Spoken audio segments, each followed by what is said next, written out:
am a super cheerleader for the Love and Logic philosophy and program. Um, I'm going to share my screen and start our PowerPoint because I can tell I'm getting excited already. So I need to share this before I just keep going on and on. All right, let's see. Slideshow from beginning. Come on. There we go.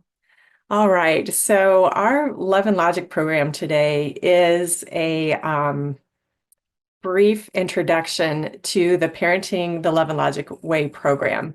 Love and Logic, the Love and Logic Institute has been around since the 1970s, sometime in there, so a long time. And um, this Parenting the Love and Logic Way is one of their programs that I've been teaching for or facilitating for a long time.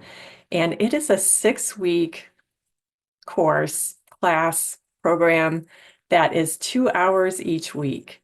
So to talk about it in 2 hours is a huge feat. So I'm going to go through a lot of tips that you can take with you and use, and whether it's for yourself or you're sharing it with other people, these are really great practical tips that you can take, but there's so much more to it. And I just want to give it that disclaimer because I don't think anybody can change their parenting style in 2 hours. And if you can, more power to you. Please tell me how you did it because we can sell that. We can make a lot of money being able to change our parenting style in 2 hours. All right. So yes, as Bianca shared, I am a licensed clinical social worker by training and a parent. I will tell you a little bit about my Love and Logic journey. Why is my PowerPoint not moving forward? Okay, we are stuck. Oh, there we go. Sorry about that. Let me try that again. Take two. Okay, from beginning. Oh, there we go. All right, so today I'm going to introduce Love and Logic, the Love and Logic philosophy. We're going to talk about the core principles very briefly, how to reduce arguing, building relationships through empathy, which is a big part of the love part of Love and Logic, the power of choices, which is in a lot of different programs, parenting programs out there. And we're going to reinforce that because choices are such a powerful way to help move things along in our day with our kids.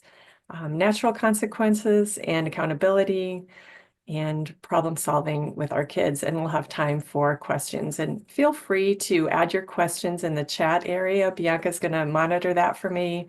And I can stop every now and then and just kind of check in. And I've got some questions throughout our program too that I love for you to respond to as well. And if you don't have kids, but you're working with people who do have kids, feel free to throw in some common frustrations or issues that your parent clients have that you'd like to just kind of let us know about. So the first thing is, what do you feel is your biggest parenting challenge? I think every parent comes to a parenting program thinking, I need help with this thing that my kid is doing, and um, I don't know how to take care of that. I'm going to fix my screen here. Okay. So just in the chat, if you want to, and again, if you don't have kids, but you have clients who have kids, what do you hear repeatedly from them? And I'm just curious about that. So while you're adding that to the chat, I'm going to talk a little bit about my Love and Logic journey. Um, and then I'll check in with that in a minute. So back in 2001, I had a 4.5-year-old, and I was pregnant with my second child. And a friend of mine was going to be attending a Love and Logic class, and I was really close with her mom as well as her. And so her mom said to me, "Well, why don't you go with Cynthia to this parenting class? It'd be a fun thing for you two to do together." And I thought, well, of course, I don't need a parenting class. But I am so happy to go with my good friend Cynthia to this parenting class and keep her company. It would be a fun bonding thing to do together. I had no idea how much I needed a parenting class. My child ruled the roost. I had no idea that she was in charge of my household instead of me. And so when I took this parenting class, my jaw dropped and I went, oh my gosh, I had no idea how much control I was giving to my 4.5-year-old and how much I needed this class. So I took my first class in 2001. I took my second class the following year, my third class the following year after that. And every time I took this, again, 6-week, 2-hour per unit class, every time I took it, I was able to practice and live the Love and Logic tools more and more and more. So it became more natural to me. So finally, by around 2006, I facilitated my first Parenting the Love and Logic Way class. I think back then it was called Becoming a Love and Logic Parent, but they redid it, rearranged some things. It flows much better. And now it's called Parenting the Love and Logic Way. Um, and I love sharing this class. Love it, love it, love it. Because even though my kids are in their 20s now, one is in later 20s, one is in early 20s. Every time I take this class, I learn something about human nature and how to handle people. Because um, Love and Logic, one of the things that I love about it, which I'll talk more about, is that it gives us tools for handling human nature, not just our kids, because all of us are really kind of big kids in big bodies, right? But emotionally, we have our own power struggles and emotional outbursts and so forth. So the tools are applicable to anybody in our life, our neighbors, our partners. Don't tell them I said that. Um, our coworkers. Um, there's a lot of these concepts that we can apply to other areas. Also, as a parent, as well as a therapist, I have been interested in other parenting classes because, there's always something new coming out, it seems. You know, there's been so many parenting classes that I've looked into over the years, because I want to be up on the modern thought around parenting, um, because, things change. And of all the parenting classes, and I just looked into something the other day, and Love and Logic has the best foundational principles of dealing with human nature, and especially geared toward our children, of anything that I have yet to look into and read about. Positive parenting. I'm a very positive person. I was, always wanting my children to be able to express themselves and be themselves, which is great. But then how do I hold them accountable? How do I set boundaries?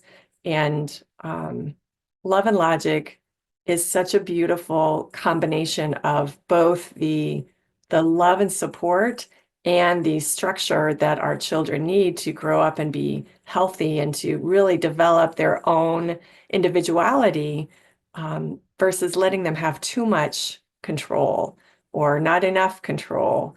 And I still have yet to find something better. So that's my 2 cents on that. So I'm going to stop right there for a minute and just, Bianca, could you share with us some of the biggest parenting concerns that were shared in the chat? Yes. Okay. Um, we have getting children to do some of their regular things that they have to do, like brushing their teeth, go to school, finish homework, complete chores, etc. Um, having high expectations to where the child is at developmentally and more support and need for not only the child, but others at home as well. We Wonderful. have um, aggressive behavior, physically and verbal, at different times, not following rules, and parents want the authoritative role, but then don't have the authority.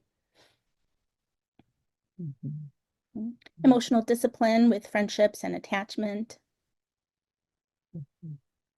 healthy discipline, different parenting styles at home, setting limits, helping them emotionally regulate, communication, anger management, respecting boundaries. Oh my goodness, I wish we could cover all of those in these 2 hours. When I do the 6-week program, one of my biggest challenges with myself is on the first night, I'm so excited to share all of it because I know that coming into a parenting class, we want results right away. And what I love about how the 6-week program is set up is we learn one skill and then we get to practice it during the week. And even though it's like, okay, I want to hurry up and get to the consequence part, there's a reason for the slowness of, it's not really slow, but the methodical pace of the class because we have to change as parents. And we come to a parenting class generally to change our kid, right? But that is not going to happen until we look at our own style, our own history. What kind of parent did we have? And what are we bringing to the table that needs to be adjusted? Um, and especially when we get to our first quick tip for today, quick parenting tip. What I realized halfway through my very first Love and Logic program is I went, wait a minute, this program is assuming that I like my kid all the time. And I don't very much like my kid all the time. She was 4.5, very intelligent, very willful. And of course, I had given her the run of the household. So that was a challenge. But I had to really step back and go, oh my gosh, okay, what I need to change myself. Like where's my program for changing myself? So it's really a process of self-reflecting and going, okay, I need to change.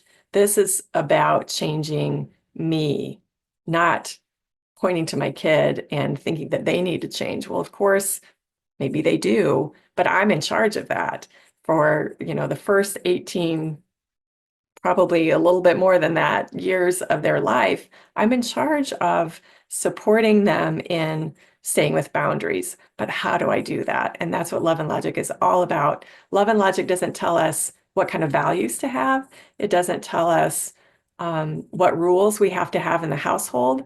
It gives us a skeletal foundation for how to support our households being the way we want our households to be.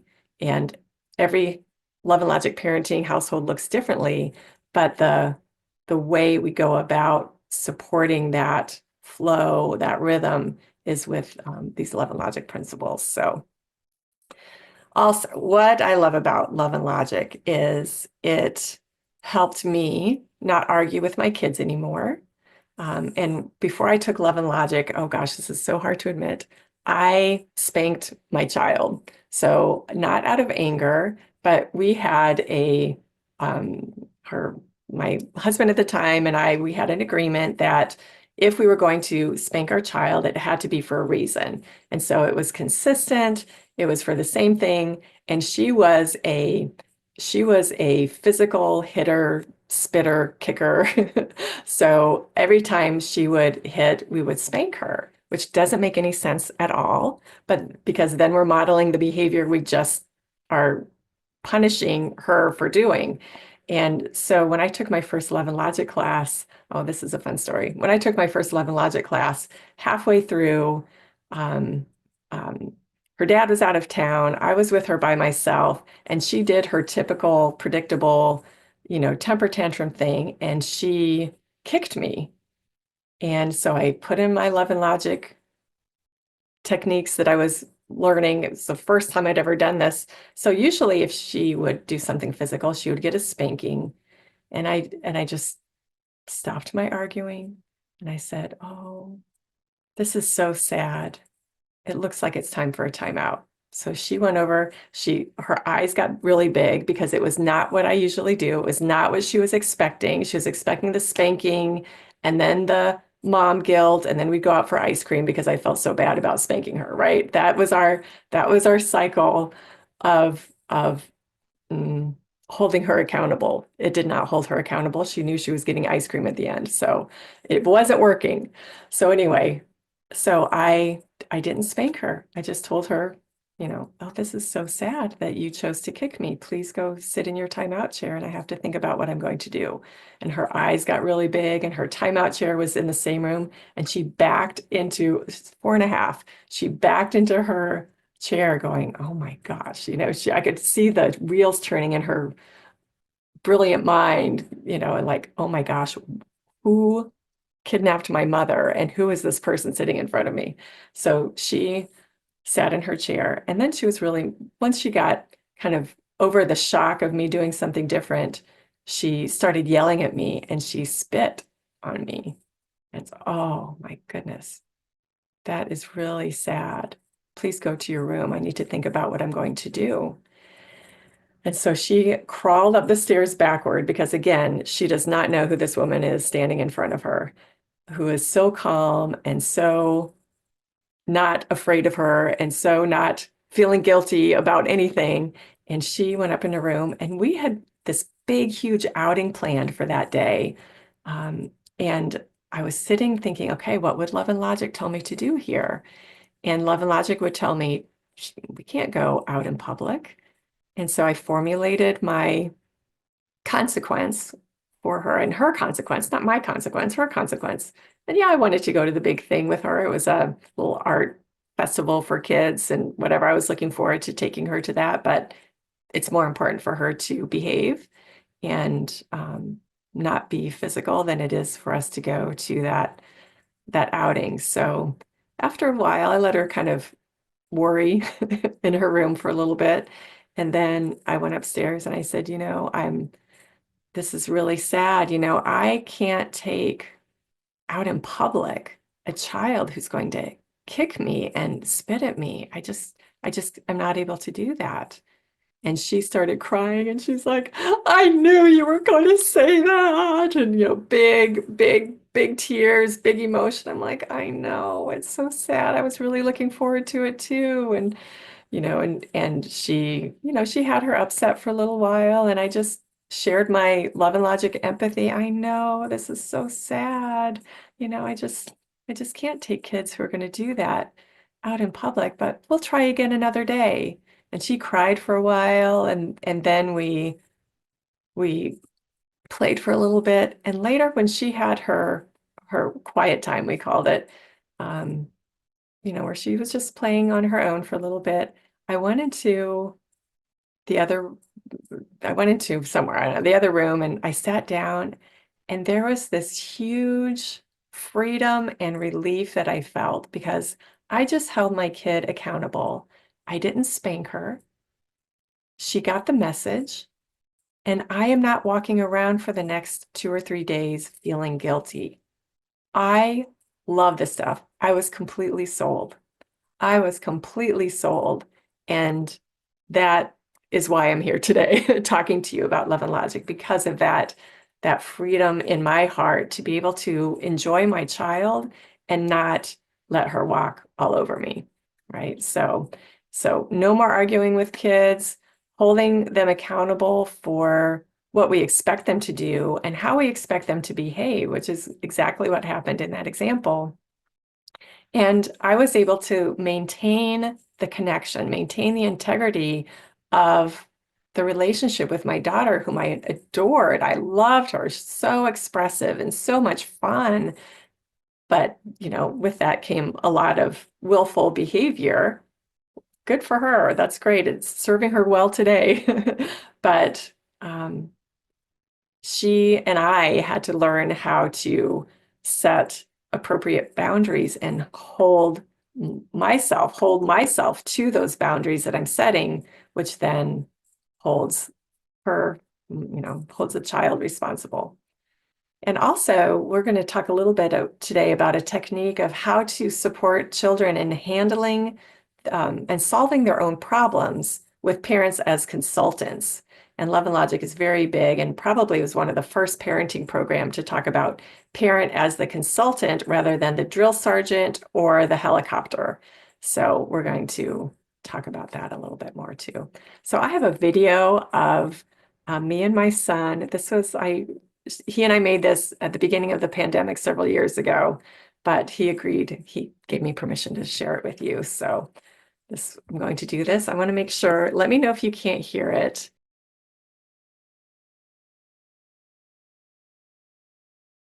Hi, this is Lynn Barrette, licensed clinical social worker, independent facilitator of Parenting the Love and Logic Way, and parent. I have been a part of Love and Logic pretty much my entire life. Yay! Love and Logic is about holding a child accountable in a loving way that maintains the relationship and still teaches the child to take responsibility for their actions.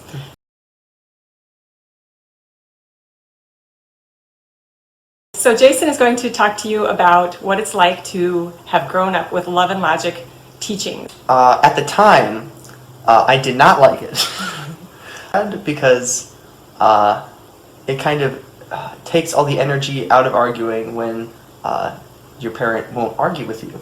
So what's your favorite Love and Logic story? I don't think favorite's the right word, but Do you want to hear my favorite? yeah, I think that would probably help me. So one of my favorite Love and Logic stories with you was when you and your sister had been arguing and you were really mad at her. A few moments later, I was having you both sign the wedding card for your aunt and uncle who were getting married. So it was your turn to sign the card. So you were 8 years old, and I walk around the table and I peek over your shoulder to see how you're doing, and you wrote in giant letters on one side of the card, "You stink," from Rosalie. And Rosalie is your sibling's name. Yes, That's correct. that is correct. Yeah. I was laughing so hard I could not even breathe. But before I did, I said, "Oh, Jason, this is so sad. I don't know what I'm going to do about this, but I'm going to have to think about it." That was so funny. Do you remember what you had to do? Did I have to pay for the card? Yeah, you had to buy a new card. Yeah, which is fair. I mean, that's a reasonable. It's like, hey, I messed up the card. I got to pay for the card. That's just.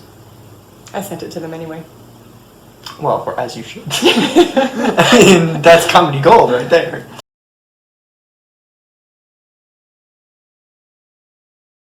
So that was my son, Jason, who I was pregnant with when sure that's the right thing that I'm sharing here. All right. Anyway, so that was just a little fun example of a kid who's grown up with Love and Logic, and by then I had been practicing Love and Logic with my kids for 8 years. So for him to be so mad at his sister that he put a derogatory comment to his aunt and uncle and signed his sister's name, we had pretty smooth consequences for that once I stopped laughing. It was pretty clever, actually, that he did that. But anyway, so just wanted to share that with you. Oops. Oh, no. I didn't mean to push that link. Hold on. We're going to close that out now. There we go.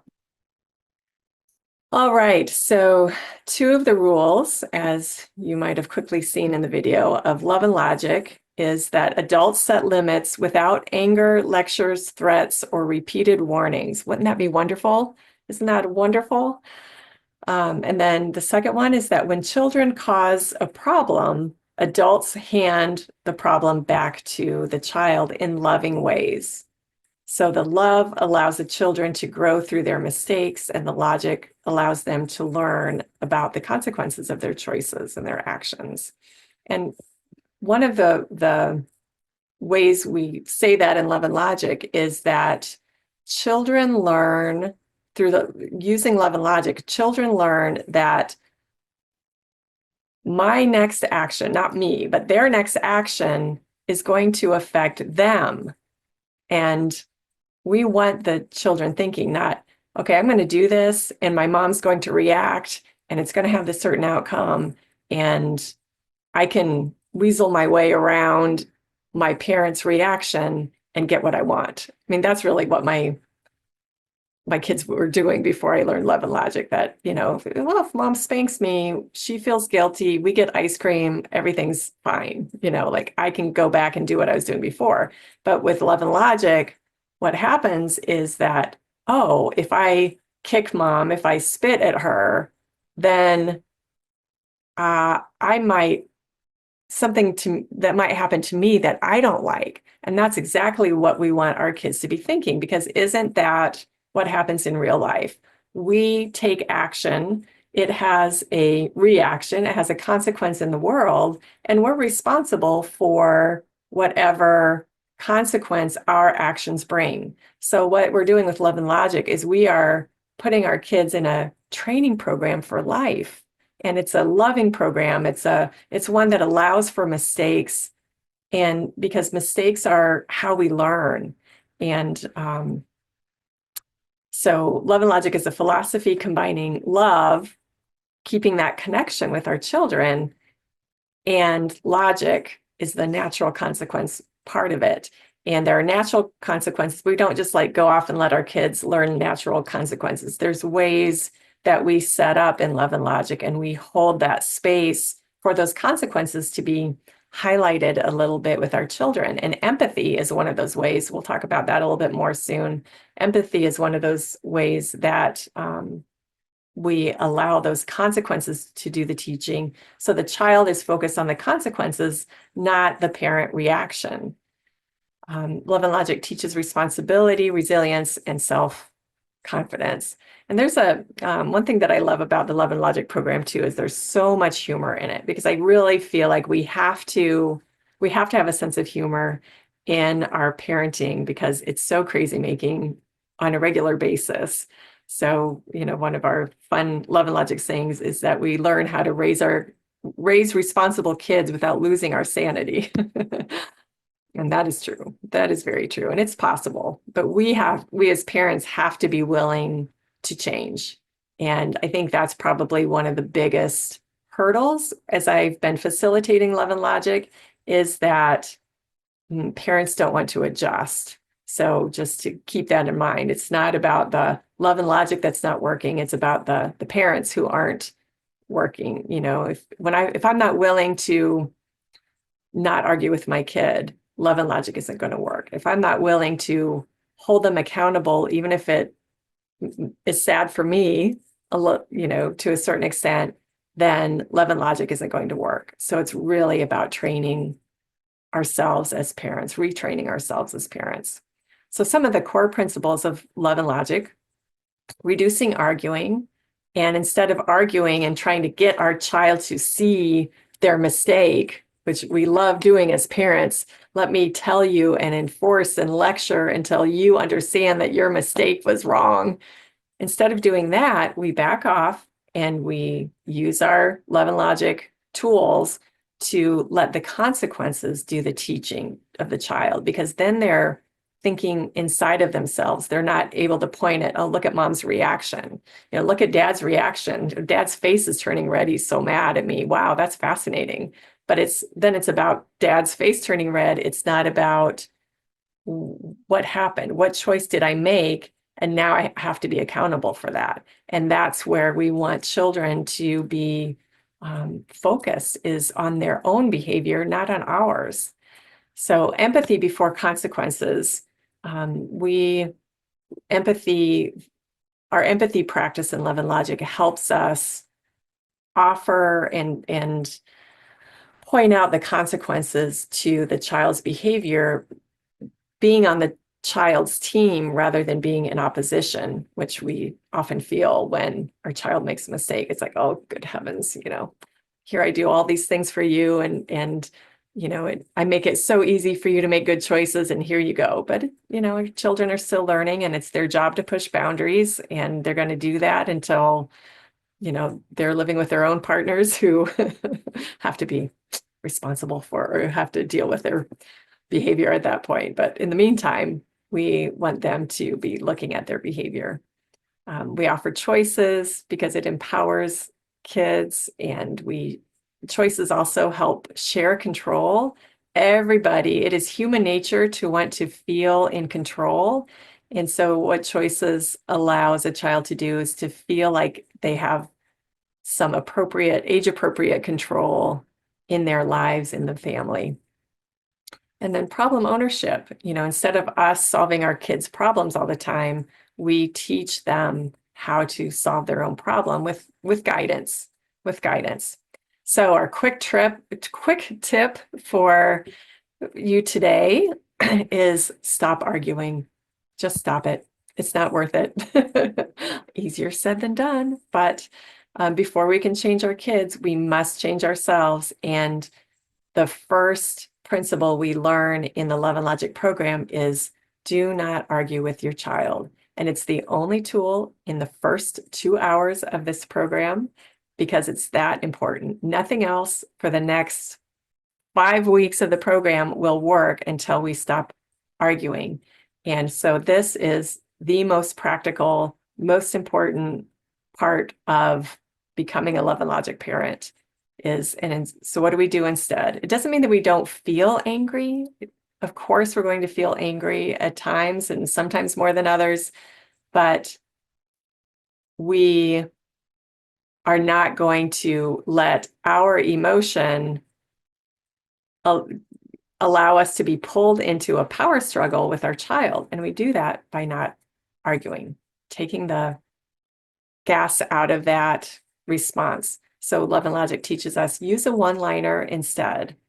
And when we use one-liners in Love and Logic, it's for 2 reasons. One is to keep us from getting engaged in whatever our child is saying. So it gives us a mantra, if you will, an affirmation to say over and over again. So we're not thinking about our part of the argument, like, oh yeah, well, I don't care if those parents are letting their child stay up until 4 o'clock in the morning playing video games. We are not doing that in our house. No, our child already knows we don't do that in our house. So when the child says, yeah, but so-and-so's parents let them, I love you too much to argue. I love you too much to argue. And then the next reason why we're a terrible parent, I love you too much to argue. So that's one that I used over and over again with my kids that is really helpful. I found out that once they were teenagers, I couldn't say I love you too much to argue without having sarcasm in my voice and feeling really upset about their behaviors. So I had to switch that out when they were older. And so some other one-liners that we can use is, I know. Oh, so-and-so's parents, they let them drive the car when they're 13 and going down the road. I know. But what did I say? I know, but what's our rule? I know. And we just keep saying the same thing over and over again because we want the child to wear out of their emotional barrage before we do. And if we're participating in them with that, then we are going to wear out. It's exhausting. And then we're going to get to the point either, you're grounded forever or fine, go ahead and drive the car. Here's the keys, and we want to maintain our own, I call it the Zen zone, right? We want to maintain our own composure and let the kid be the one that flails around. It's their job to flail around. We are adults. We need to not flail around anymore. So this is good therapeutic process for ourselves as well, because we are holding to our peace of mind in that. And another, there's lots of different one-liners we can talk about in Love and Logic. And it's not that these one-liners have any magic to them. It's just about finding the one that resonates, that isn't sarcastic, that isn't punitive, that is neutral, and we just keep repeating it back and forth. So anyway. So how easy would it be for you or any parent to stop arguing with your child or with your children? Feel free to comment, or if there's any other, I see, I can't see the chat while my PowerPoint is up, but I'm going to throw that question out. Yeah, Bianca.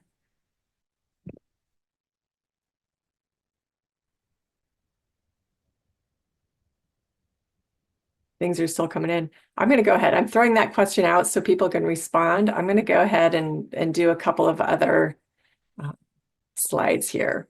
So I'm going to throw in here the concept of empathy. Empathy is the game changer in Love and Logic, because if we are removing our own energy, emotional reaction to what's happening with our child, and empathy allows us to move into our Zen zone without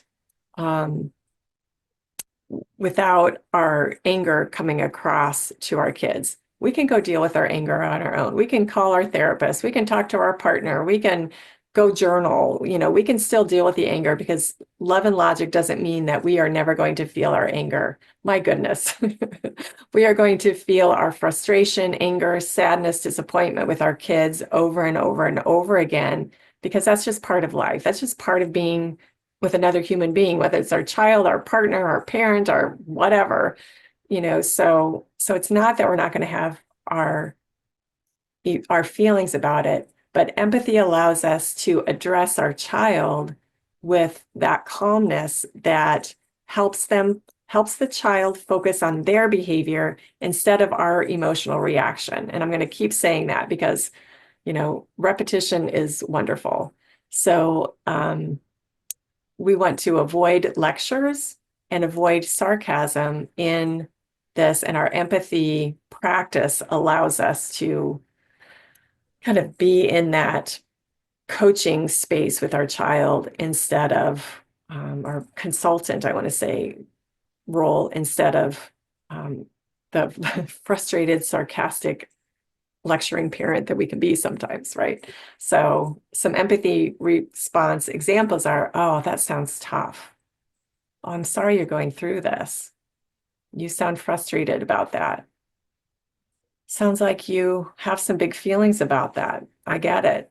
We all have big feelings sometimes. So I get that, and just it gives the child space to just kind of be with their experience in the moment and let their feelings be okay. And this is the love part of Love and Logic. This is some of the love part of Love and Logic. It's letting the child have their feelings. When I have my big feelings come up in a situation, if I go to a friend and they start lecturing me about what I should and shouldn't be doing and how I should have known and how they told me so and all of that, I would feel really upset, and I would not go back to that person. I would not emotionally trust them. And our children are the same. If we are not letting them have their feelings, we don't have to let them stay there. We can support them through it, but we have to just let them have their feelings, let them know that their feelings are okay. So we just share that empathy response of some kind, some way that we can tell them, I get it. This is, I'd feel the same way, versus the alternatives that we get. Oh my gosh, what now? Or calm down, crying's not going to solve your problem, or I told you so, or, any of those things. Like, if we wouldn't want to hear it from our friends, our child certainly doesn't want to hear it also. So anyway, how about our responses, Bianca? What are you noticing? It says, I would definitely need to practice more being consistent with it. Another one says, the challenge is breaking the habit of engaging in the arguments or debate. Absolutely. If we model the behavior we'd like to see, our kids can see our purpose in our actions. It takes time to unlearn old habits, but with time it happens, and it is awesome. Staying consistent with it. Yeah. And, when we're practicing this with our kids, we can practice it with anybody. We can practice it. I remember having to talk to some customer service something on the phone, and I was so frustrated, and just bringing myself back to my Love and Logic tools, and, was so helpful in me managing my own emotions through that phone call that was so frustrating, and needing something from, oh gosh, I wish I could remember what the exact situation was, but needing something from the company, and the customer service person wasn't getting it. And it's, gosh, I'll be happy to stay on the phone as long as we need to get this handled, and anyway, so yeah, lots of practice, lots and lots of practice. And I think not just our kids give us that practice, but humanity gives us that practice. So we are very much set for practicing that. And it does take time. Like I mentioned before, I took the Love and Logic class as a parent several times before I felt comfortable enough to be able to facilitate it. And then every time, even today with my kids being grown up, every time I facilitate it, I learn something new that is helpful. So our next quick tip for today is called enforceable statements. These are statements that we can back up. One of the concepts of Love and Logic is that we have to be sure that what we're saying to our child is something that we can back up, whether it's our empathy or our boundary. And if we can't back up our boundary, our kids are going to learn that what we say is not valid. They know when we can back up what we're saying. If we're going to say, you're grounded forever, but then we don't do it, first of all, they know they're not going to be grounded forever. Nobody can sustain that. But we want to make sure our words are gold, that we say what we mean, we can back up what we say. And enforceable statements are another way of helping us reduce arguing, because it's stating what we're willing to do or allow, and it's something that we can back up. So the fighting words are, don't you come back until you can show some respect. We love getting respect from our kids. We don't always know how to give it, but we love getting it in return, right? Get this room cleaned up right now, and I mean it. We can't back up, I mean it. What does that even mean? I don't know. Or please sit down, we're going to eat. When our kids are little, we can physically make them sit down, but they grow, and after a certain time, it's not so easy to physically force our child to sit down, so we can't really back up that statement. So some other thinking words, some other options, thinking for the child, but also thinking for ourselves. Feel free to come back to the room as soon as you are calm. Feel free to keep the toys that you pick up. You can eat as soon as you are seated.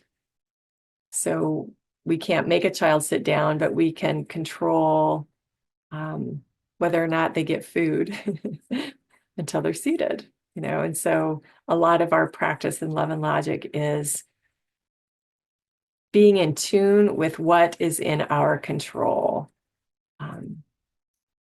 We can't force our child to eat or to brush their teeth, for example, but we can control whether or not we read a nighttime story, if their teeth aren't brushed, So anyway, again, we're doing this in 2 hours, but it's a whole program of practice, and even though the program is 6 sessions, 6 weeks usually,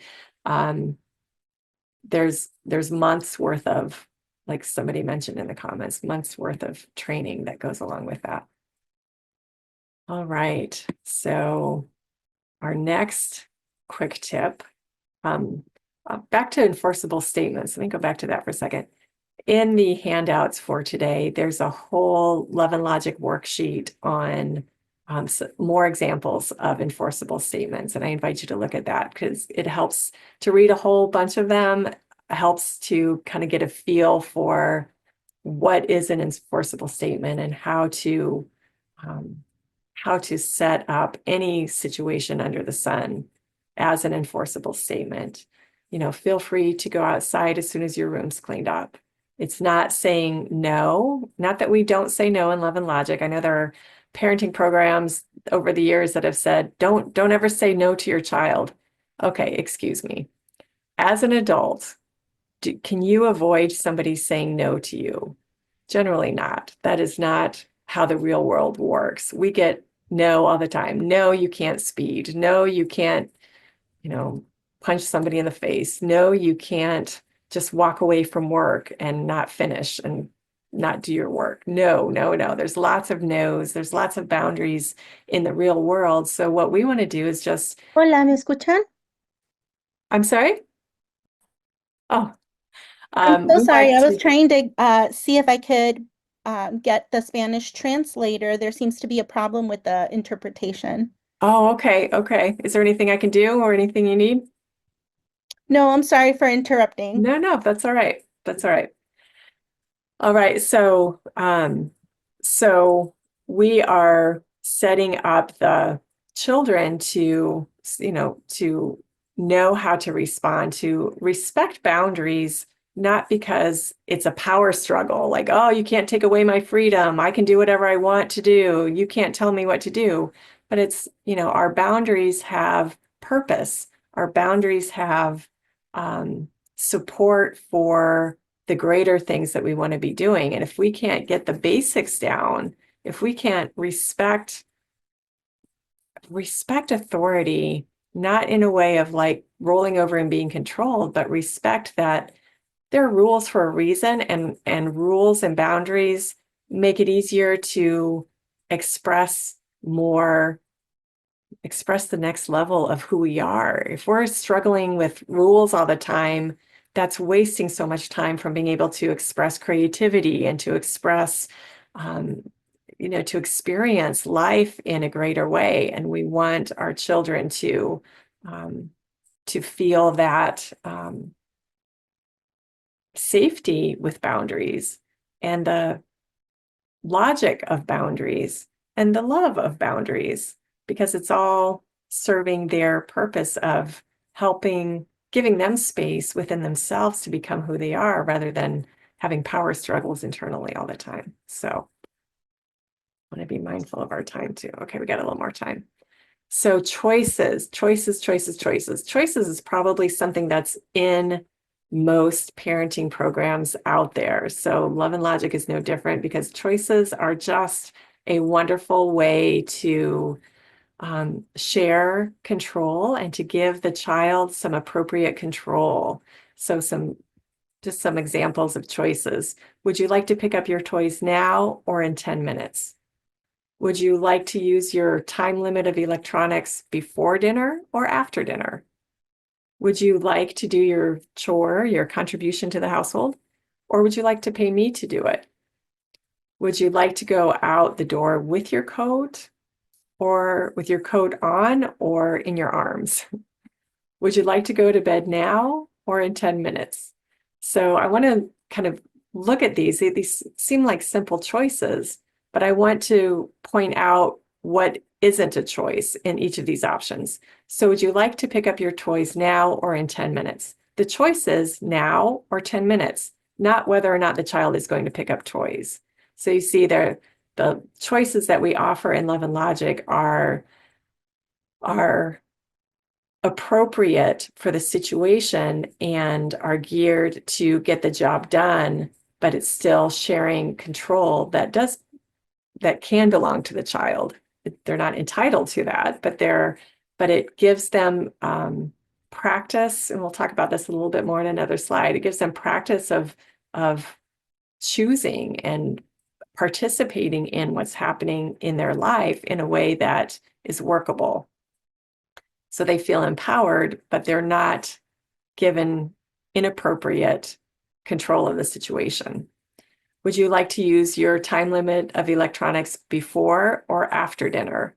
So the choice there is before or after dinner, not, feel free to use your electronics indefinitely, stay up late and make it hard to get out of bed in the morning and, so forth. Would you like to do your chore? Would you like to do your chore? Would you like to pay me to do it? This is tricky because we have to say that with our empathy, so it doesn't sound like a threat, and it's not sarcastic. Like, would you like for me to empty the dishwasher, or would you like to empty the dishwasher? Do you want to pay me to do it? It depends on how we're phrasing that. It can become sarcastic. But in my household with my kids, if they didn't do their, cleaning out the dishwasher, and I ended up doing it, I would charge $1 or $2, and we kept a tally on the refrigerator. And at the end of the week, I would take from their allowance what they owed me, and we would have a discussion about it and whatever. And sometimes, especially the older they got, the busier with homework and so forth as teenagers, it was worth it to them to pay me to do the dishwasher. And that was fine because I was okay with getting paid to do that. Not that $2 is going to make or break me, but I didn't feel the resentment of doing my child's chores. We had an agreement. It was an agreement. So I wasn't being taken advantage of. I wasn't allowing my children to take advantage of me. And they knew that they were accountable for that chore, whether they paid me to do it or they ended up doing it on their own for free. So anyway, just a little note about that one. Would you like to go out the door with your coat on or in your arms? So whether or not the child takes the coat is not an option. We had, with my oldest, she's just a very warm-blooded child. So she loved going in the cold without her coat on. And we would get, in kindergarten, kindergarten and first grade, we would get call after call from the teacher. Well, Rosalie doesn't have her coat with her, and I just think it's too cold. And, the teacher's talking to the principal because she's going to school without her coat. And so we would have a conversation with her. Okay, Rose, look, we are getting phone calls. Your teacher really wants you to have your coat. So you don't have to wear it, but you have to take it with you. And so then we had to teach the teacher that this is her choice. She is not going to die if she doesn't have her coat on. We've given her the choice. This is what she's chosen. We're okay with it. Can you be okay with it? Because we, as adults, we just want to control kids sometimes. So anyway, the other one, would you like to go to bed now or in 10 minutes? So the choice is not whether or not the child goes to bed. That is not an option that we give to the child, but we can say, would you like to do it now or in 10 minutes? All right. So just checking the time here. All right. So the power of choices comes in the fact that we're sharing control with a child, and the child feels empowered. The child feels like a participating human being in the situation, and we want our children to feel comfortable having a sense of autonomy. And we want to keep them still within the boundaries of what's age appropriate for them and developmentally appropriate for them. Choices help children develop decision-making skills. Offering choices fosters responsibility and reduces power struggles because we're not telling our child what to do.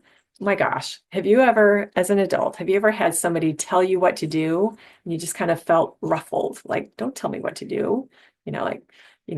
I remember going into the Chicago airport all the time, and the people directing traffic outside of the drop-off area. Oh my gosh, they love telling people what to do. And it would just frustrate me so much because you're telling me what to do. I can't do it because there's a car in front of me and, so forth. Like, stop telling me what to do. I know how to drive. I know how to get out of here.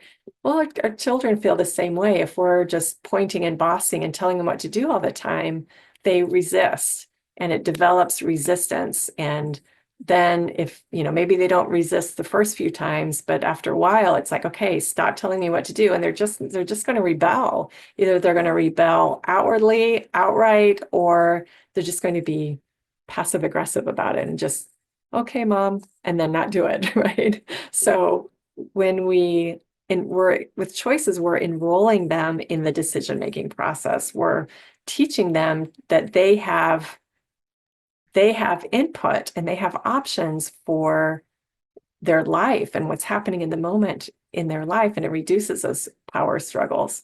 We want to keep our choices realistic and reasonable for the child's age and for the situation, like our examples showed.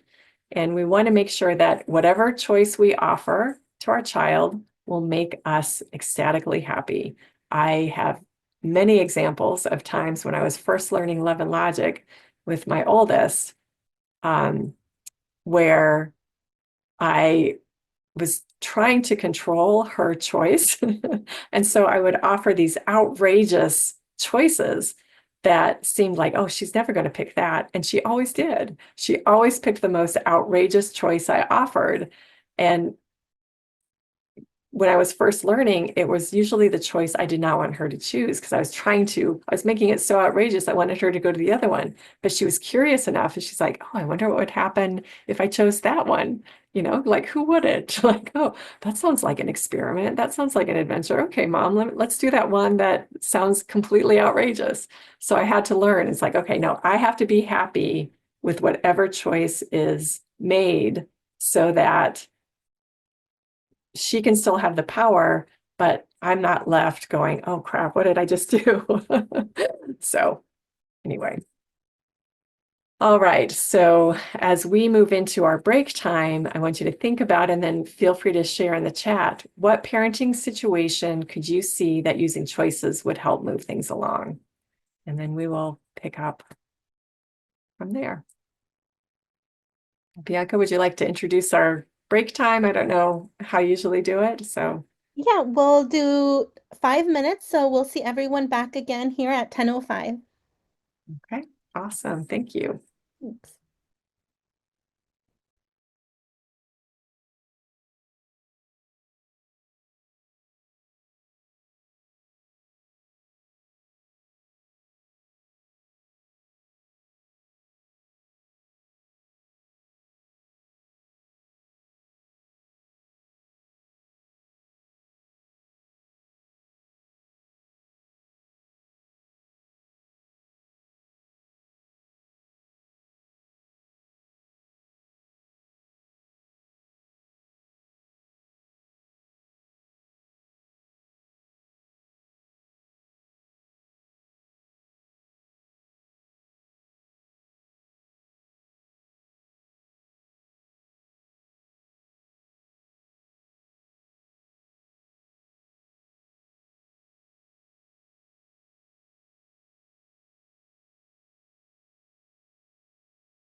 All right, welcome back, everyone. It's 10:06 now.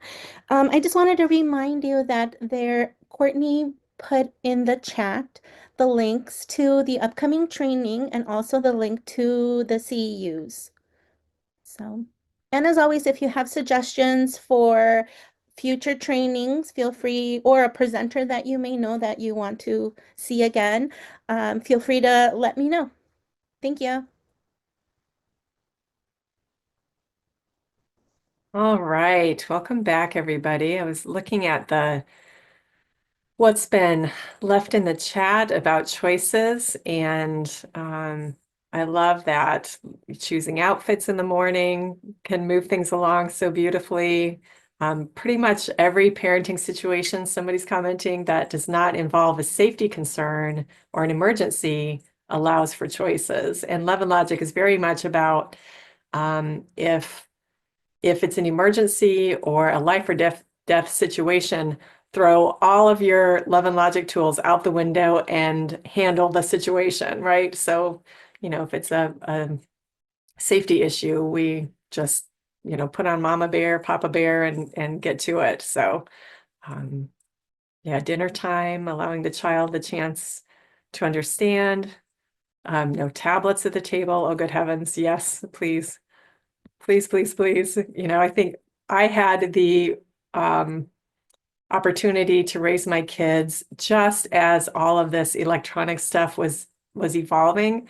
If you can believe this, my kids did not have cell phones or smartphones until they were juniors in high school. I don't think any parent could get by with that today, but one of the things, and again, this is maybe me being old fashioned. I'm certainly open to, hearing more about that one of these days. But, one complaint that I hear a lot, or issue that I hear a lot from parents, is my child throws a fit if I take away their electronic. Well, of course they do. Of course they do. We let them have their fit. Just like if somebody came and took away something that we love, we will have a fit. We most certainly will have a grown-up fit. So what we have to do is support. If we are changing that behavior, it's our parenting behavior that we're changing, right? Because we want to see our child using less electronics. And I'm all for a time limit every day on electronics. I just think that's healthier. And knowing that when we first do that with our child, they are going to throw a fit. They're probably going to throw many fits, but they will survive and they will recover. And we want to do it with the most empathy and firmness as we can to support them through that withdrawal from their electronic. So anyway, that's my 2 cents. I wish that's a whole webinar in and of itself, right? With electronics nowadays. So I see somebody's hand raised, and there we will have a time at the end for, for more interactive questions. So hang on to that question, write it down so you remember, and we'll do our best to respond to as many questions as we have time for today. So again, this is a just a sliver of a taste of the program that is really designed to have time to process and answer questions and to address specific situations that we're not going to be able to today. But, hopefully you have some good stuff to take home by the end of our time together. So again, why choices work. We are reducing power struggles because when we give a choice to a child, suddenly we're engaging their prefrontal cortex, their thinking part of their brain, and they're thinking, oh, do I want to brush my teeth now or after story time? Oh, okay, well, and they're kind of in their mind like, well, I don't know, after story time, because I want to put things off as much as possible, or right now because I want to get it over with so we can hurry up and have story time or whatever. But the child is thinking and not arguing. That's not always the case, is it? But generally, it supports reducing those power struggles. It gets the kids thinking, we're sharing control with the child, and it builds independence and confidence that they can feel good about the choice that they make. Oh, I'm going to brush my teeth right now so I can get it done and we can sit down and snuggle up and have story time. Okay, great. So All right, and some tips for offering effective choices. Only offer options you're comfortable with, as I mentioned before, and no more than two. Sometimes we can get into, we have a lot more life experience than our children do. So we can come up with maybe 50 choices in a given situation because we have so much life experience. Well, you can do this, you can do this, you can do this, you can do this. But that's too overwhelming to a child whose brain is still developing and who can only manage a certain amount of information at a time. So we don't want to give them more than two choices, and there are times when my oldest was the boundary pusher, and she still is, and I love it. I love that about her. But I always had to be on my toes because she was going to come up with the third option. And she was going to have 50 reasons why that third option is better than either of the two that I chose for her. So what I would do is sometimes her third option would be appropriate and I would say yes. And other times it would be completely outrageous. And of course, I'm not going to let her come with her third option, but it was situational. And when I said no to the third option, I just brought her back to, that's not one of the choices today. Would you like to do A or B? And I would, if I had to bring her back 50 times, I'd bring her back 50 times. So it's situational. And the more we have incorporated love and logic into our parenting style, we're also at the same time building trust in our relationship with our children. They're trusting us.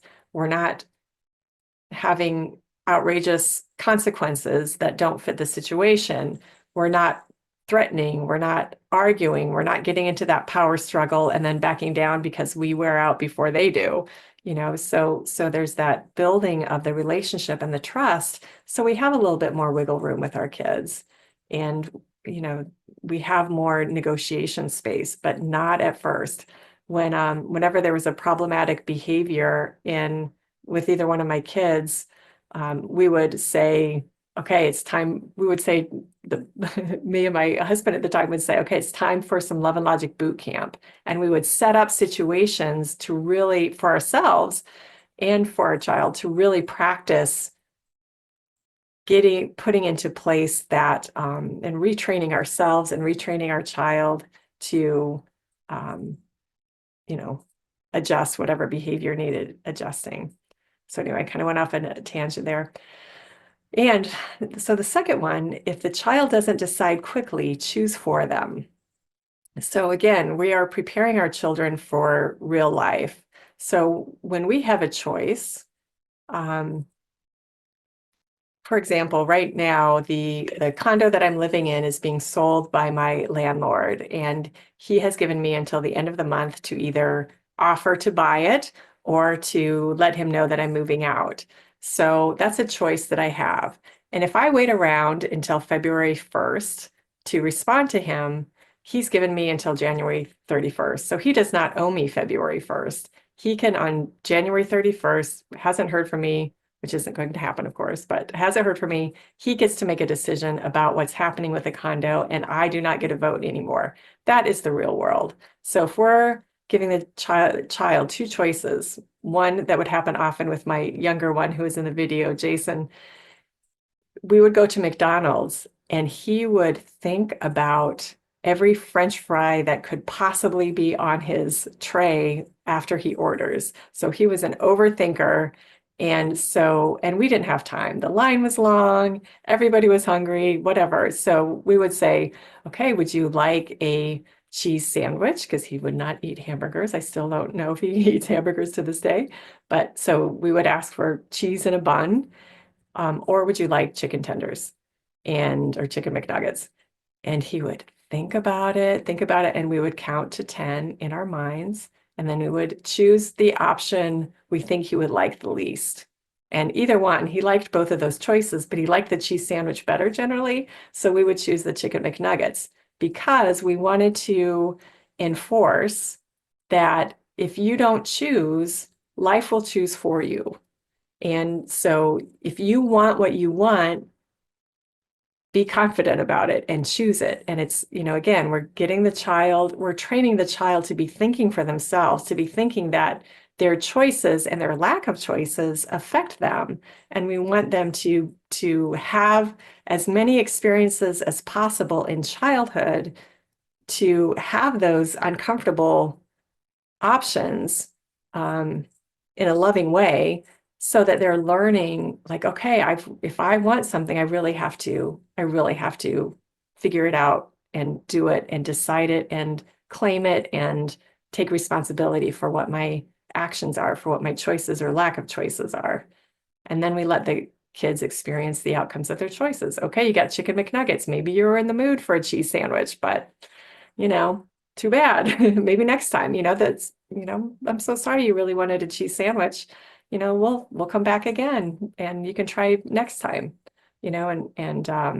so letting children experience the outcome of their choices. So somebody mentioned bedtime in the chat, and it's a great time. Bedtime, getting ready for school, getting ready for soccer practice, whenever something needs to keep moving, choices are especially helpful. Do you want the lights on or off?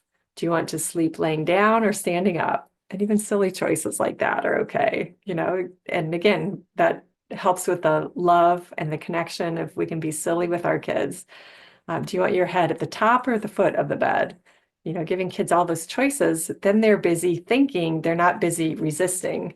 So it can really, really be helpful. So that infographic, that little graphic in that last one is in your handouts for today as well. So, all right. So quick tip for parents number 4, let consequences do the teaching. We want to allow kids to learn from the outcomes of their actions.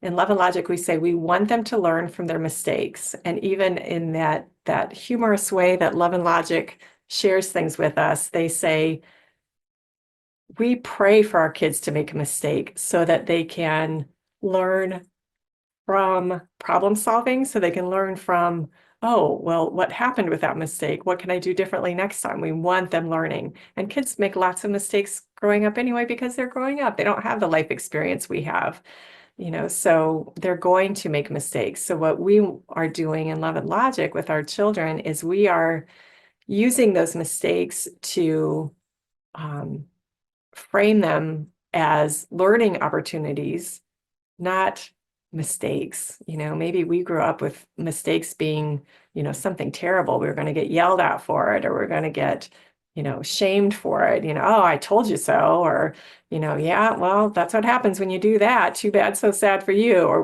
whatever we grew up with, or no accountability at all, no boundaries at all is, other possibilities for what we've grown up with.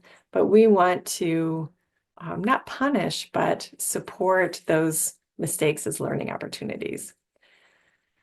We want to avoid rescuing kids from manageable struggles.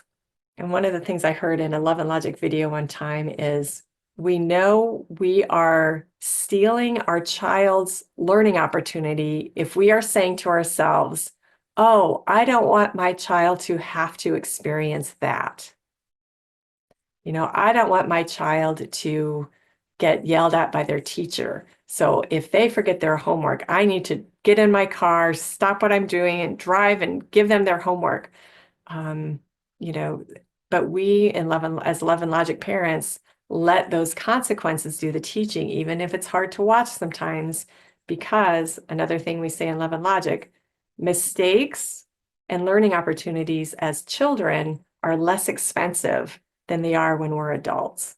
And we want them to make all those mistakes and have all those learning opportunities while they're growing up, and they have our support, rather than when they're adults and they're learning things for the first time. They're learning how to be responsible. They're learning like, oh gosh, if I don't show up to work on time, I'm going to get fired. What? Well, will my boss come into my room and wake me up so I can get ready for work on time? No, that's not going to happen. So we want all those late school mornings where they get tardies on their record or whatever. It's okay. That's getting a tardy on a record in school is better than getting fired from a job as an adult. So we want to avoid rescuing, avoid those helicoptering or drill sergeanting situations, and use those as opportunities to help our child learn whatever they need to learn in the moment. We want to be aware of the natural consequences versus imposed consequences. There are natural consequences to every choice, every behavior. And our imposed consequences come from our helicoptering, like, oh gosh, my child made this mistake. Well, let me do this so that we can just kind of cover up that mistake and move on, or we're drill sergeanting and say, don't do that, do this, you should have done that, go do this. And now you have to go do this. And here's what you have to do to the problem. You have to do this and this and this and this. And we're doing all the thinking for the child. Whether we're helicoptering or drill sergeanting, we're doing all the thinking for the child. We do not want that. We want the child to be doing the thinking. And it's faster if we do it. Yes, it is faster as a parent if we have all the control, but it is not helpful to the child. It's damaging to the child. We are stunting their development if we are doing all of their thinking. So love and logic requires us to slow down and to not do the thing that is the fastest, but do the thing that is the best for us as well as for the child. And it's slower. It's slower than our fast-paced world, but it's necessary. I've said over the years that, as I've watched electronics and technology and different things evolve, making us do more, look at more, everything comes to us so much faster. But all the therapy methods that are growing and being more researched and understood that this is healthier is slowing down. So our society is going one direction really fast, but our therapy understanding is, saying slow down, stop doing all those things. So love and logic really supports that in the parenting world too, of slowing down. It's not about doing as much as possible in the weekend. It's not about doing things as fast as we possibly can. It's about maintaining our presence, maintaining our relationship with our child, and making sure that our child is doing the majority of the thinking in the situation. We're doing the majority of the thinking because we're allowing the child to do the majority of the thinking for the things that are going to affect them directly. So we are that consultant in that respect. And there's a concept called energy drain in love and logic that I'm not going to talk too much about, but when there's not a natural consequence, like if I leave my bike out unlocked, it's going to get stolen. That's an obvious consequence, but sometimes there's not. Like somebody mentioned in the comments, when a child is just persistent and nagging and, just will not let up of their relentless, whatever it is, I want this, I want this, I want this, I want this. And they're not stopping when we say, no, hey, feel free to talk to me about this at another time. And they're not stopping, then that becomes an energy drain on the parent, because it certainly is like, oh my gosh, okay, I cannot stand my child doing this anymore. So what I would say, and what energy drain is, as an example, is, it's really draining my energy that you're not stopping this conversation after I said I was done with it. So I don't know what I'm going to do about this right now, but I'll get back to you.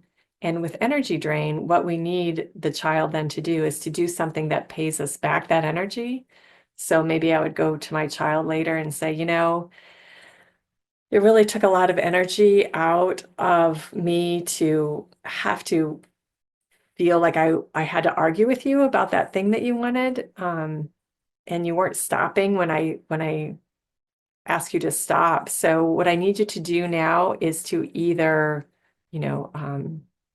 vacuum the floor for me, because the energy I was going to use to vacuum the floor got sucked out of me. So vacuum the floor, or tonight you just put yourself to bed and we're not going to have story time or anything. So how would you like to pay back my energy? There's two choices for you. So again, we're incorporating a lot of love and logic techniques. There's a consequence for that child choosing to not stop, when we ask them to stop, there's a choice in there. There's learning from the consequence of that situation. There's empathy, and we're handing some of that power to the child, but it's not whether or not they're going to pay back our energy. It's how. You've got two choices: vacuum or put yourself to bed and let me sit back and relax and restore some of my energy. So anyway, that's a very effective one. So what kind of parent are you as your, maybe you grew up with somebody doing this to you, so that was the parenting style you learned? Are you a drill sergeant, bossing a kid around, telling them what to do this, do that, and and you've got, maybe you're the person in the household who keeps track of everything for everybody, so there's a lot of information in your brain, so sometimes it's just easier to, shoot out some orders and expect everybody to follow along with that? Or are you the helicopter parent where you want to protect your child from any possible emotional upset that is really, of course, starving them from an opportunity to be accountable, right? Or the drill sergeant starves the child from the opportunity to think for themselves. And neither one of these prepares the child for the real world. On one of these slides coming up, I also have a drone. A drone is like a drill sergeant, helicopter parent combined. It's like, not only am I going to monitor everything you do and overprotect you, and I'm going to tell you what to do while I'm at it. So anyway, so what kind of parent are you? Or again, if you don't have kids, but you work with people who have kids, what do you hear the most? And maybe it's even, I think generally humanity is kind of split between our tendencies of being a drill sergeant in our world, not just with our kids, but with other people, and helicopters, the codependent people pleaser is that helicopter parent, and the drill sergeant doesn't care what anybody thinks. It just wants their way, right? I know nobody can relate with that, I'm sure. So there's our drone right there. So just some examples, natural consequences, and we've got some empathy in here in this first one. Oh, that's so sad that your bike got stolen. I remember, because a child didn't put it in the garage. I remember when my oldest was in high school, she told me about this family of one of her classmates who this classmate crashed the car that they'd received 3 times, and every time the parents would give them a new car. And I felt so proud of our parenting style when my oldest, who was sharing this with me, said, "Can you believe their parents would do that?" I'm like, "Yes, thank you." Thank you that seems unreasonable to you. I'm so glad. And not like, well, of course the parents would give them a new car because, geez, that's what parents' job is, that entitlement. Bleh. Or natural consequence, you ruin the wedding card with your derogatory comment signed by your sister, even though you did it, then you have to replace the card. You have to buy the new card. And yeah, anyway, I don't want to get into too many details of this because there's so much more we could add to all of this. So the child doesn't get ready for soccer practice on time, they miss practice, period, end of report. I don't need to struggle with my kid to get him to soccer practice. I don't want to go to soccer practice. Why would I want, why would I care if my child doesn't want to go to soccer practice and get ready on time? And one of the things I've heard so much from parents over the years is, well, gosh, I don't want the coach to be mad at them, or they've got a team that they're accountable to. And yes, that's true. And team sports is a wonderful way for children to learn teamwork and learn to work together and learn responsibility to other people. But they have a responsibility to us first, right? And we're responsible for our child doing what they need to do. And so this is a good example of a time when maybe as a parent, we have to let go of what we want for our kid. We want our child to be liked by the coach. We want our child to be on the team. We want our child, to experience that teamwork. But it's more important that our child do what they need to do. And so sometimes we have to sacrifice what what we'd prefer our child to be doing. Again, not in emergency situations, but in something like this where we are invested in our child succeeding in soccer, for example. But if our child isn't invested, we need to be listening to that too. You know, a lot of times kids' resistance can come from them not wanting to do the thing that we're wanting them to do. And we don't listen because we just want the thing done. And so this is it's part of the love of Love and Logic too, is listening to our kids and watching their behavior and seeing what that is, you know, seeing what they're really saying by their behavior versus by their words. So some imposed consequence examples, you know, you're grounded for the next decade. You know, you messed up. Now I have to fix it for you. Oh, this is just great. How are you going to fix that? But just kind of leaving the kid to their own devices, throwing up our hands, just going, oh, it's your problem. It's not my problem. You know, in Love and Logic, we support the kid in learning how to solve his or her own problem, but we are there as a support system too. You're late for practice, hurry up or your coach will be mad. You know, we're teaching the child that their behavior isn't about them, it's about the other person. And of course it is. You know, our behavior affects other people, but we don't want them to do their soccer practice for the coach. We want them to do it for what the child is getting out of it. So, we, you know, just some subtle differences there, but so a simple phrase for accountability. First, we have our empathy. Oh, that's a bummer that you forgot your homework. What do you think you'll do next time? And then handing the problem back to the child for them to think about how they're going to solve that. We're not lecturing, we're not arguing. I remember both of my kids in middle school, and they are 4.5 years apart. So the same conversation I received. So I was at home with my first one and with the exact conversation, 4.5 years apart. My child is at school, middle of the day, calls me up. Hi, mom. Hi, what are you doing? Calling me in the middle of your school day. I forgot my homework. Okay. And why are you calling? And I don't know. My teacher told me I needed to call you. And we both laughed because both my kids by that age knew that that was not going to happen. I am not going to drop everything and drive. It's not my fault they forgot their homework. Why should I be inconvenienced to take it to them? And I said, oh, does your teacher think that I'm going to drive it to you? Yeah, I think so. And then we both laugh. It's like, okay, well, what are you going to do? I don't know. Well, do you want to tell and I don't remember what happened. It's like, okay, well, good luck with that. I know you'll figure it out. And then we'd hang up. It was like a, 60-second conversation. But, there was a lot of retraining of teachers that I had to do over the years because they're used to helicopter parents also. Like, oh my gosh, you forgot your lunch?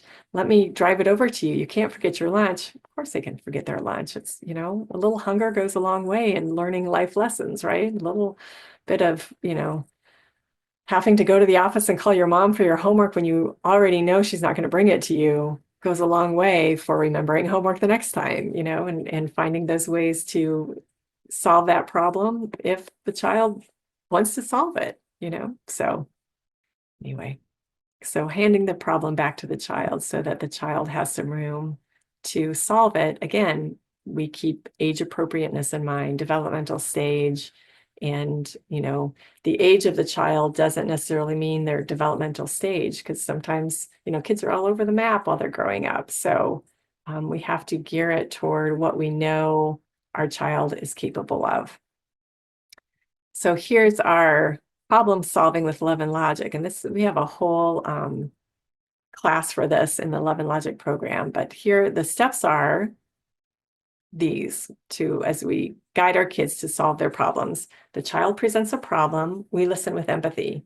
Oh, wow, that sounds tough. Or we ask questions to learn more information. And then we hand it back to the child. What are you going to do about that?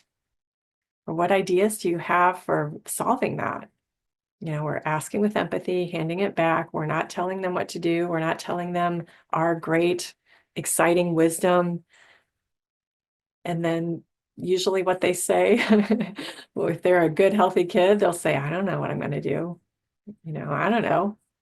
So then we ask permission if we can offer ideas to them. Would you like to hear what some kids do? And we say this because children can relate with what some kids do better than, well, here's what I think you should do. Because kids are generally naturally going to reject what mom and dad says, just as a rule of thumb. We don't blame them. That's just what it is. The sooner we can accept that, the better off we are. So we present those options as, well, here's what some kids do. Some kids, blah, blah, blah. And we'll have an example of this in the next slide. But we offer a few decent options, not 50, not 5, 2, maybe 3. And we offer a few decent options and without being attached to which one the child chooses, which is the hardest part, by the way, not being attached to what the child chooses to solve the problem. So as we're offering these choices, we offer one choice and we ask, how do you think that might work for you? And then the child is thinking and they're walking through, if I did that choice that mom or dad is saying right now, how would that work out? And they're playing it out in their mind. That's what we want them to be practicing. We want them to be practicing their options and trying them on for size before they just choose reaction out of reaction. We want them to be thinking about it. So we walk them through each choice we offer, and we then, which one do you think you're going to choose? I don't know. Okay, well, I know that you'll figure it out and it will work out. Let me know how it goes. I'm interested. And we let the child choose their option. And this can be so hard for parents because we walk away and let the child choose whatever they're going to choose. And we just let it, we just let it be. And that's hard. It's hard to let things, it's like watching a movie that doesn't have a solid ending. It's like, what happens next? I want to know, but we want the child to figure it out, the child to choose, and we make a note to ourselves, follow up later to see what the child chose. And again, we're engaging them in that relationship, in that conversation, but we're not telling them how to solve their problem.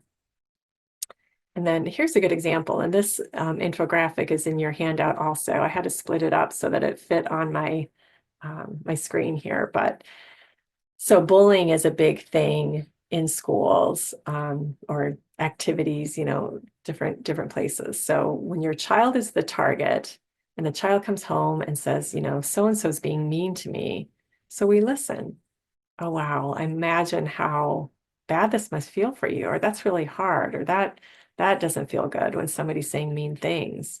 And we're not trying to fix it, keep mama bear and papa bear on a leash there. Because, my first reaction is always like, okay, who do I call? And when do I take them down? Right. But we're letting the child solve the problem first. And so we're listening, we're handing the problem back to the child. What do you think you might try? What do you think you could do? Get their perspective on it.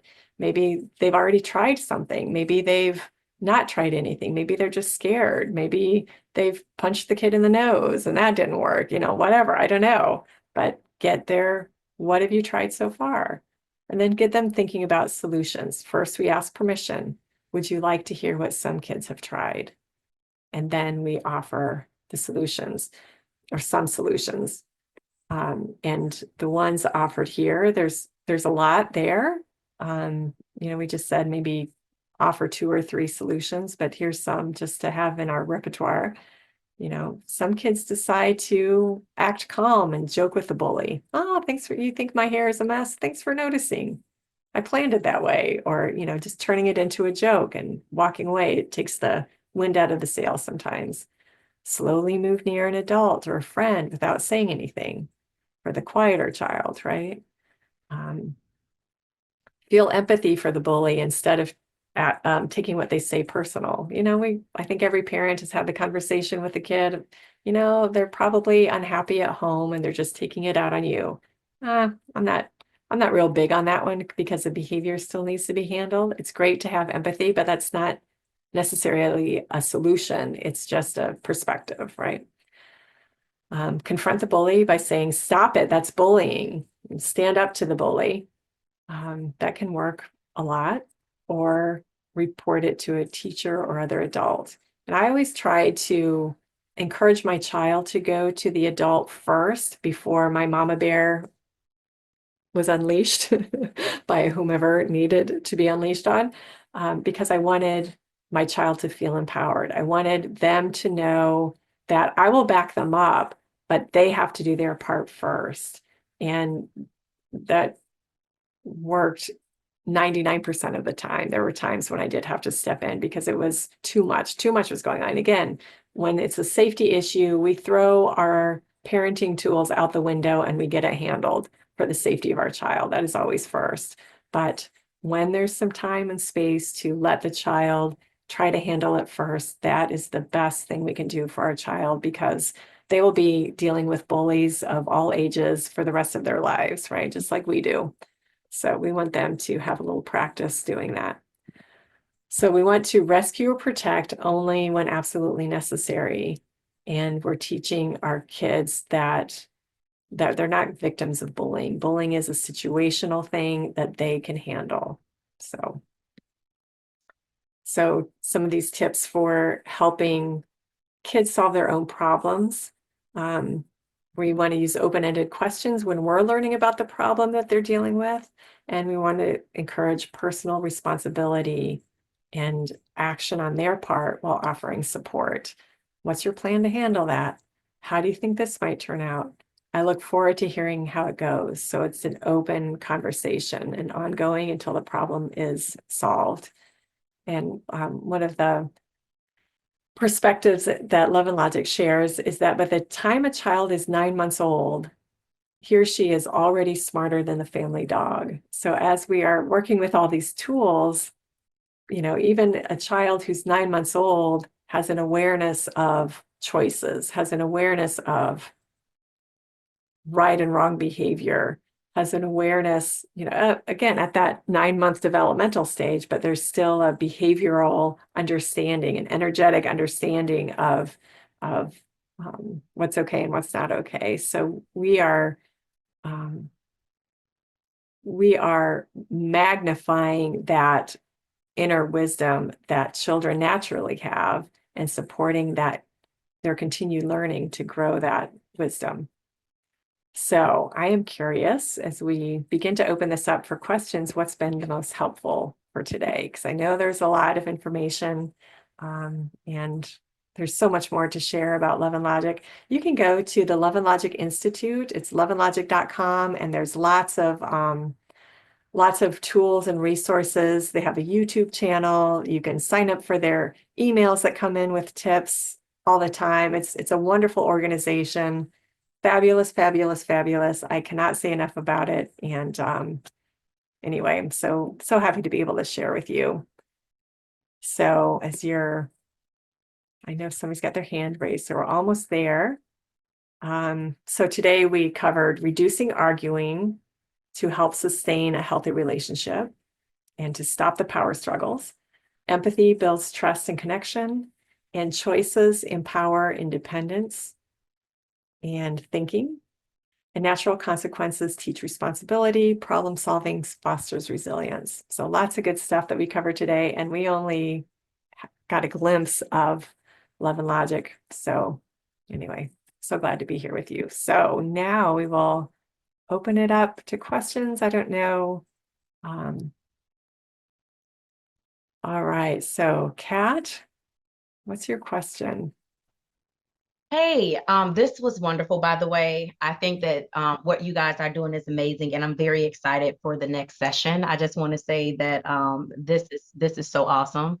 I just realized that I'm a helicopter mom, and I come rescuing all the time.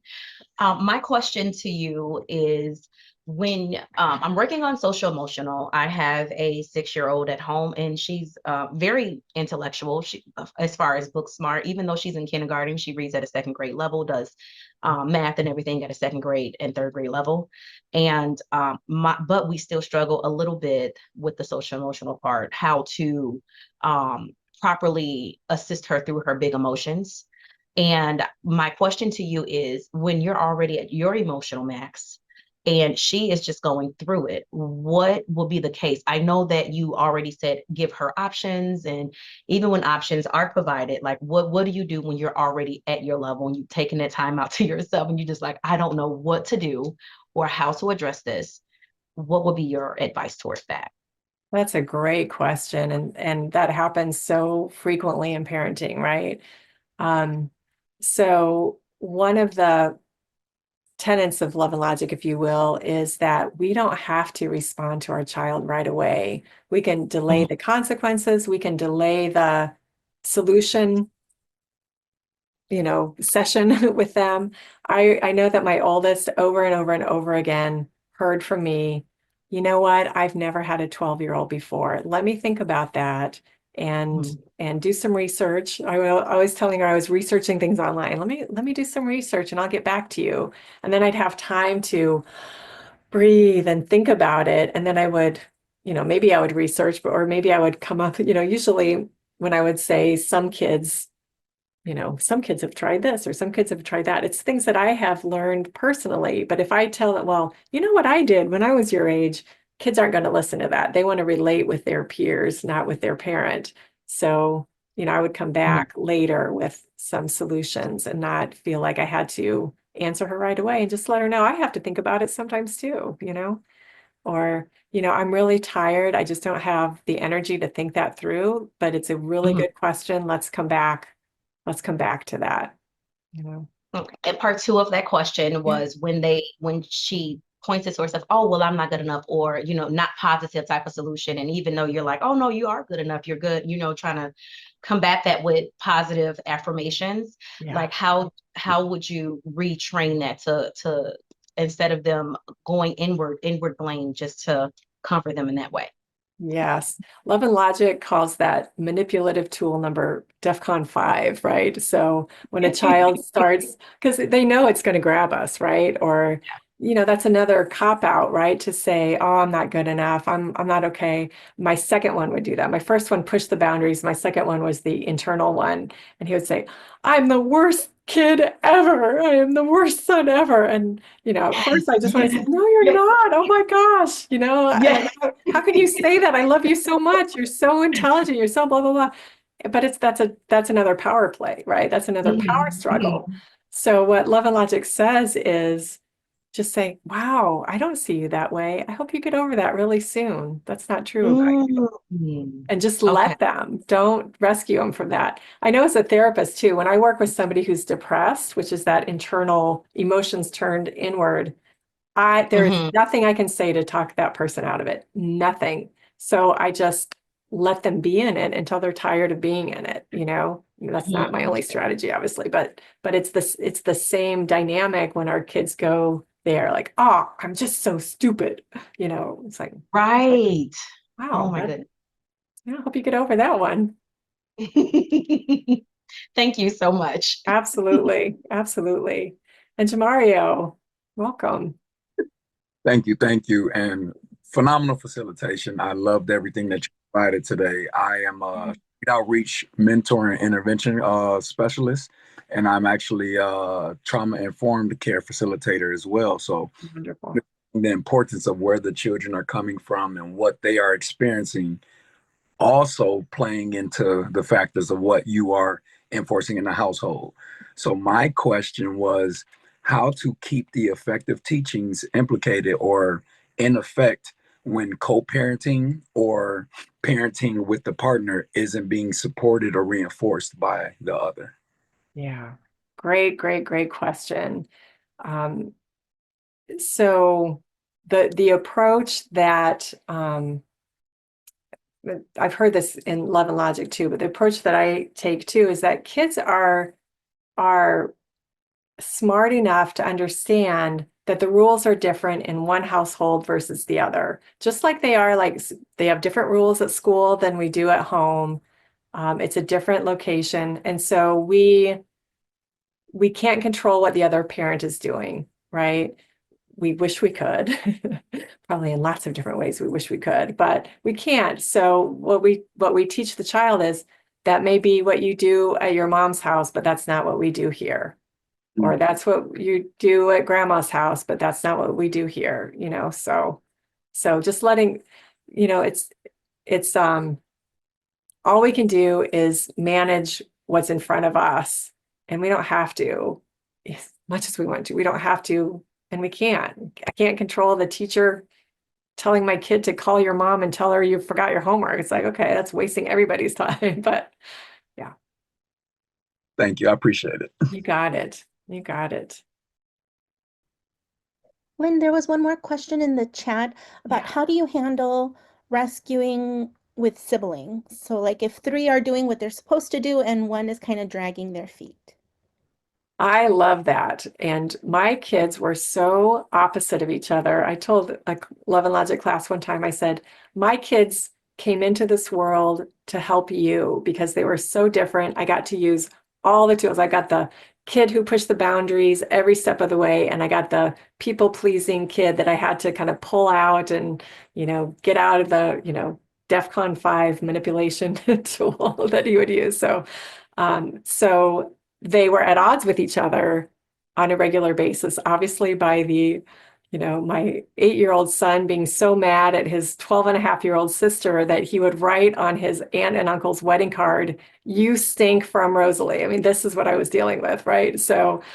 Um, so I loved using Love and Logic with them together. So if one child was causing a scene and affecting what the other kids could do, then that child needed to pay back the energy of the other kids. Like, you know, okay, so we didn't get to do such and such. What are you going to do for your sibling to make up for that? Because you made everybody wait for you, or you made everybody not be able to go to the zoo because of your behavior. Now you owe them. They had that expectation. It was because of you that I mean, this is lecturing. I'm doing all this explanation for you guys, not that I would say that to the child, because then it becomes lecturing. But it's like, oh, that's a bummer that we weren't able to go to the zoo because you were taking too much time. You know, your siblings are really disappointed. What are you going to do to make it up for them?